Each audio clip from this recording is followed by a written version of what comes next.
ការឈឺពោះដ៏ខ្លាំងមួយនេះបានធ្វើឲ្យនាងថៃដាច់ខ្យល់ស្លាប់ភ្លាមសូម្បីតែ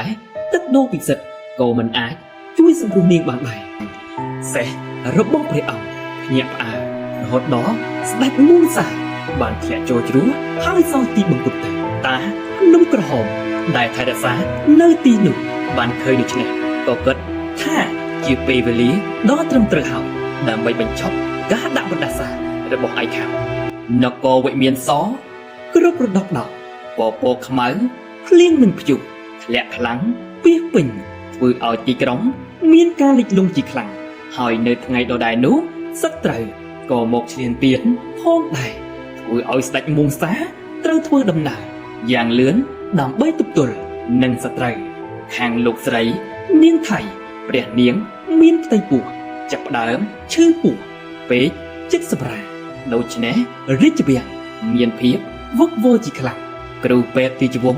ត្រូវហៅចូលមកដើម្បីតាមដានស្ថានភាពរបស់ព្រះមហាសីយ៉ាងដិតដល់ដោយសារតែនាងត្រូវបណ្ដាសាឯខាំ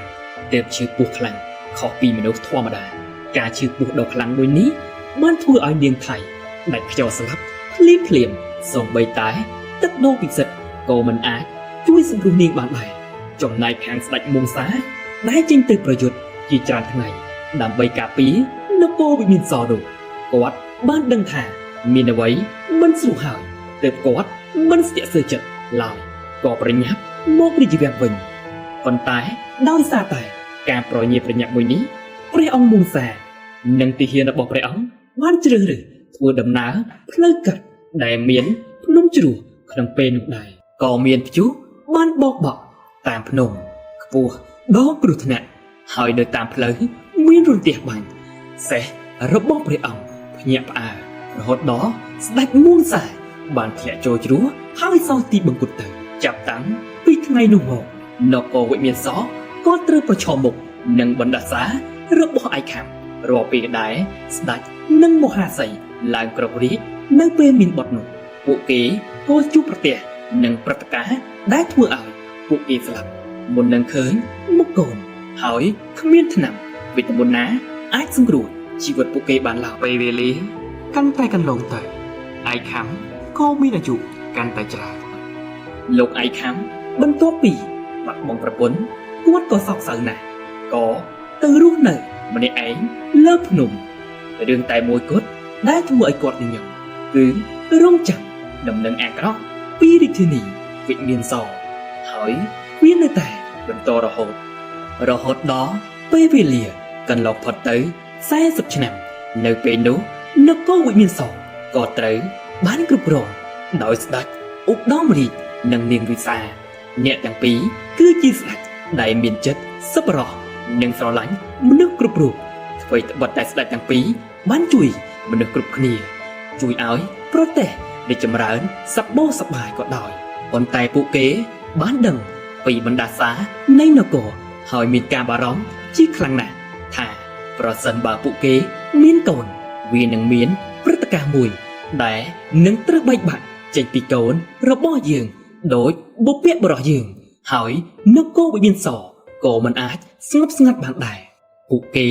តែងតែព្យាយាមរកវិធីដើម្បីបំបែកបណ្ដាសារហូតដល់ថ្ងៃមួយអាចារ្យសនបានណែនាំទូលថ្វាយដល់ស្ដេចនិងមហាសីដើម្បីធ្វើដំណើរទៅគោរពបូជានិងសូមពរជ័យពីទីសក្ការៈភ្នំក្រហមដែលមានអ្នកតាខ្លួនមនុស្សក្បាលនាគនិងដៃ8ស្ដេចទាំងពីរមិនស្ទាក់ស្ទើរទេក៏ឲ្យគេរៀបចំម្ហូបអាហារនិងដង្វាយគ្រប់មុខយកទៅថ្វាយដល់ម្ចាស់ទឹកដីភ្នំក្រហមអ្នកតាភ្នំក្រហមដែលថែរក្សានៅទីនោះបានឃើញដូច្នេះក៏គិតថាជាពេលវេលាដ៏ត្រឹមត្រូវហើយដើម្បីបញ្ឈប់ការដាក់បណ្ដាសារបស់ឯខាំដូច្នេះគាត់ក៏បង្ហាញខ្លួនឲ្យស្ដេចឧត្តមរាជនិងនាងវិសាបានឃើញដើម្បីឲ្យពួកគេទាំងពីរបានដឹងពីបណ្ដាសាដាក់លើស្ដេចមុងសាក្នុងពេលនោះអ្នកតាភ្នំក្រហមបានប្រាប់ថាបណ្ដាសានឹងបញ្ចប់ក្នុងពេលឆាប់ៗនេះស្ដេចនិងមហាសីដែលបានឃើញនិងឮក៏សប្បាយចិត្តខ្លាំងពួកគេមានសង្ឃឹមម្ដងទៀតដើម្បីមានកូន ដោយគូស្នេហ៍រៀបជួងដតៃទៀតបន្ទាប់ពីមកដល់នគរវិញមហាសីនាងវិសាក៏មានផ្ទៃពោះដែរប៉ុន្តែដោយសារតែបណ្ដាសាមិនទាន់ចប់នៅឡើយ